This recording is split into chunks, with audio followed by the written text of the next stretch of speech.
Hello students, आइए बच्चों, आज हम आपको इस वीडियो में एक बहुत ही सुंदर कविता है जिसका नाम है घर बनता है घर वालों से। इस कविता का भावार्थ को लिखित रूप में देंगे। बच्चों, इसके पहले मैंने इस कविता को पढ़ा दिए हैं और इसका अर्थ भी मैंने बता दिए हैं। अगर आपने उस वीडियो को नहीं देखे हैं तो ज़रूर से ज़रूर देख लीजिएगा, आपको ये पोएम बहुत ही अच्छा लगेगा। किसी बच्चे ने मुझे कमेंट किए थे कि मैम आप इस कविता का भावार्थ लिख कर दीजिए। तो चलिए, हम आपका डिमांड को रखते हुए इस कविता का भावार्थ को आपको लिख कर दे रहे हैं। बच्चों, सबसे पहले आपको यहाँ तक हम आपको बताएंगे लिखकर। दरवाज़ों से ना दीवालों से घर बनता है घर वालों से।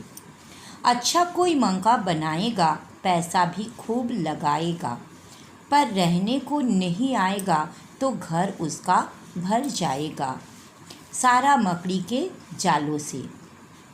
दरवाज़ों से ना दीवालों से घर बनता है घर वालों से। यहाँ तक का भावार्थ को पहले हम आपको लिख कर देते हैं, फिर नेक्स्ट पैरा का भावार्थ हम देंगे।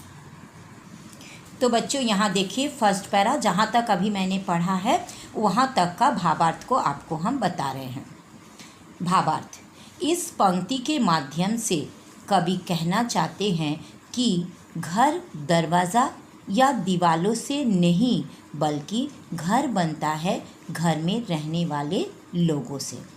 इसका मतलब कवि कहना चाहते हैं कि घर केवल दीवालों, खिड़की, दरवाज़ा से नहीं बनता है, बल्कि घर बनता है घर में रहने वाले लोगों से। यानी जो एक दूसरे से मिलजुल कर प्रेम पूर्वक रहे तो वो घर जैसे लगता है।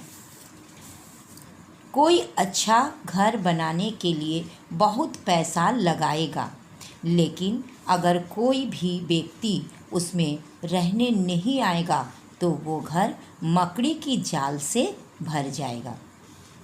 इसका मतलब है कि मान लीजिए कोई भी व्यक्ति बहुत पैसा लगाकर बहुत अच्छा घर बनाएगा, आलीशान घर बनाएगा, लेकिन उस घर में रहने के लिए कोई भी व्यक्ति नहीं रहेगा तो वो घर क्या हो जाएगा?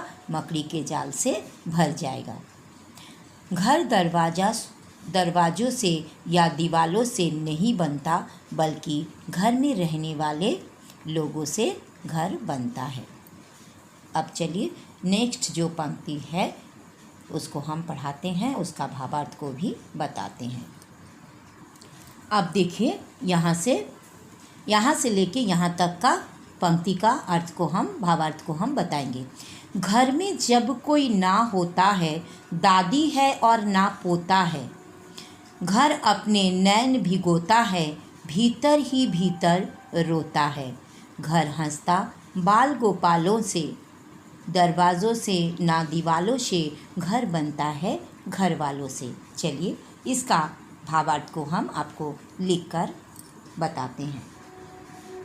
अब बच्चों देखिए, जहाँ तक मैंने पढ़ा उस तक का भावार्थ को आपको हम लिखकर दे रहे हैं। भावार्थ: कवि कहते हैं कि अगर कोई घर हो और उसमें दादी ना हो, पोता ना हो, तो वो घर बहुत दुखी रहता है, लेकिन जब उसमें बाल बच्चे हो तो वो घर हंसता खिलता रहता है। घर केवल दरवाज़ों या दीवालों से नहीं बनता, बल्कि घर बनता है घर में रहने वाले लोगों से। अब बच्चों चलिए, यहाँ से लेके यहाँ तक का भावार्थ को हम आपको लिख कर देंगे। तुम रहे भी मगर लड़ाई हो, भाई का दुश्मन भाई हो, नंदी में तनी भौजाई हो, ऐसे में तो राम दुहाई हो। घर घिरा रहेगा सवालों में,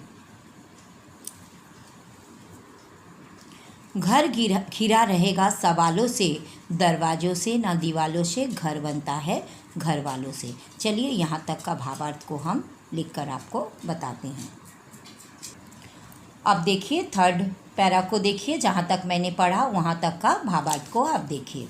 भावार्थ, कवि कहते हैं कि यदि घर में सारे लोग रहे लेकिन आपस में लड़ते झगड़ते रहे, भाई का दुश्मनी भाई से हो, ननद और भाभी का हमेशा तनाव हो यानी क्लेश हो, झगड़ा हो, ऐसे में तो भगवान ही बचाए, उस घर का क्या हाल होगा। यानी कवि कहना चाहते हैं इस पंक्तियों के माध्यम से कि मान लीजिए घर में रहने वाले लोग तो हो लेकिन आपस में मिलजुल कर नहीं रहते हो, भाई भाई में लड़ाई हो, भाभी और ननद में लड़ाई हो, तो वो घर घर जैसा नहीं लगेगा, उस घर को तो भगवान ही बचाए। घर हमेशा विवादों से घिरा रहेगा। घर केवल दरवाजों या दीवारों से नहीं बनता बल्कि घर बनता है घर में रहने वाले लोगों से। अब चलिए लास्ट पंक्ति को हम आपको पढ़ा देते हैं। अब देखिए लास्ट पंक्ति यानी यहाँ से यहाँ तक का अर्थ हम आपको लिख कर देंगे। गर प्रेम की ईंट और गारा हो, हर नींव में भाईचारा हो, कंधों का छतों को सहारा हो, दिल खिड़की में उजियारा हो। घर गिरे नहीं भूचालों से, दरवाज़ों से ना दीवालों से, घर बनता है घर वालों से। तो चलिए इसका लिखित रूप हम दे देते हैं। अब बच्चों देखिए लास्ट पंक्ति, जहाँ से जहाँ तक हम पढ़ाए हैं वहाँ तक का भावार्थ लिख कर आपको दे रहे हैं। भावार्थ, कवि कहते हैं कि घर बनाने के लिए जो ईंट और गारा, गारा का मतलब क्या होता है बच्चों, जो बालू और सीमेंट का जो लेप बनाया जाता है ईंटा को जोड़ने के लिए, इसी को गारा कहते हैं। तो जो ईंट और गारा का प्रयोग होता है वो मजबूत होना चाहिए, अर्थात उसका नींव जो होता है वो मजबूत होना चाहिए। अगर एक ईंटा और दूसरे ईंटे से अच्छा से जुड़ाई हो, उसका नींव मजबूत हो, तभी कोई घर मजबूत होता है। ताकि घर मजबूत हो, ठीक उसी प्रकार घर में रहने वाले हर एक सदस्यों में आपस में प्रेम होना चाहिए। भाई भाई में आपस में प्रेम होना चाहिए। हर एक के दिल में एक दूसरे के लिए प्रेम होना चाहिए। कोई किसी का बुराई ना चाहे, हर कोई एक दूसरे के सुख दुख में शामिल हो, तब घर कभी गम से टूट नहीं सकता। कोई भी घर पारस्परिक स्नेह और अपनेपन से एक खुशहाल घर बन सकता है। घर केवल दरवाज़ों से या दीवारों से नहीं बनता बल्कि घर बनता है घर में रहने वाले लोगों से। तो बच्चों, अगर आपको ये कविता का भावार्थ अच्छा लगा, ये हम लिख कर भी दे दिए, लाइक कीजिएगा, अपने दोस्तों में शेयर कीजिएगा ताकि आपके दोस्त भी सीख सके। और बच्चों, अगर आप पहली बार मेरा चैनल को देख रहे हो तो प्लीज़ प्लीज़ प्लीज़ सब्सक्राइब कर दीजिएगा। फिर मिलेंगे नेक्स्ट वीडियो में। Thank you so much. Bye bye.